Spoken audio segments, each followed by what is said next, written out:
আর বলিস না, কাজের চাপ আর ভবিষ্যতের চিন্তায় রাতের ঘুম প্রায় বন্ধ হয়ে গেছে। মনে হচ্ছে সবকিছু যেন হাতের বাইরে চলে যাচ্ছে। কি করব কিছুই বুঝতে পারছি না।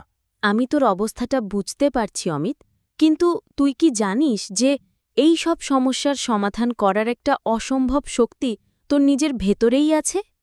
আমার ভেতরে কিসের শক্তির কথা বলছিস? আমি তো কিছুই অনুভব করি না।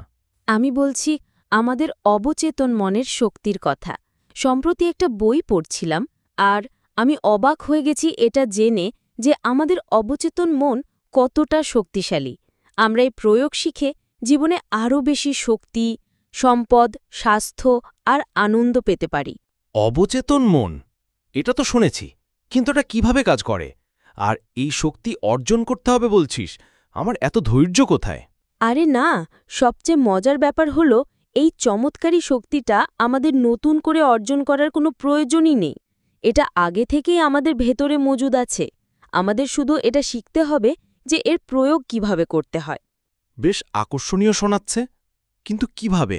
আমাকে একটু বুঝিয়ে বল। দেখ, আমাদের অবচেতন মনের গভীরে অসীম জ্ঞান, শক্তি আর যোগানের ভাণ্ডার রয়েছে। সে শুধু অপেক্ষা করে যে আমরা তাকে বিকশিত করব এবং প্রকাশ করার সুযোগ দেব।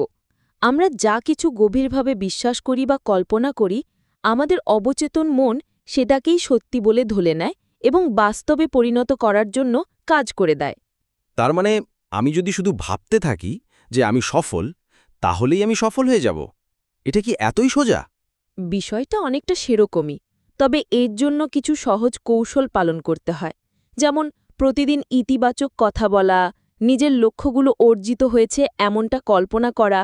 তুই যখন এগুলো মন থেকে বিশ্বাস করে নিয়মিত করবি, তখন দেখবি তোর ভেতরে একটা নতুন শক্তি তৈরি হচ্ছে, যা তোর সব স্বপ্ন সত্যি করতে সাহায্য করবে।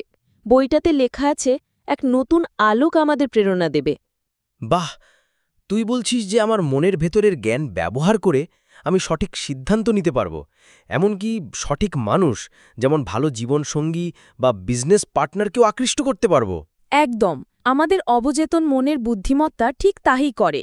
এটা আমাদের আদর্শ জীবনসঙ্গী বা সঠিক সহযোগীকে আকর্ষণ করতে পারে, এমনকি আমাদের আর্থিকভাবে স্বাধীনও করে তুলতে পারে, যাতে আমরা নিজের ইচ্ছামতো জীবন কাটাতে পারি। তোকে শুধু নিজের বিচারধারাকে উন্মুক্ত আর গ্রহণযোগ্য রাখতে হবে। এতক্ষণ তোর কথাগুলো শোনার পর মনে হচ্ছে আমি এতদিন ভুল জায়গায় সমাধান খুঁজছিলাম। সমস্যাটা বাইরে নয়, আমার ভেতরেই। ঠিক তাই, আজ থেকেই চেষ্টা করে দেখ না।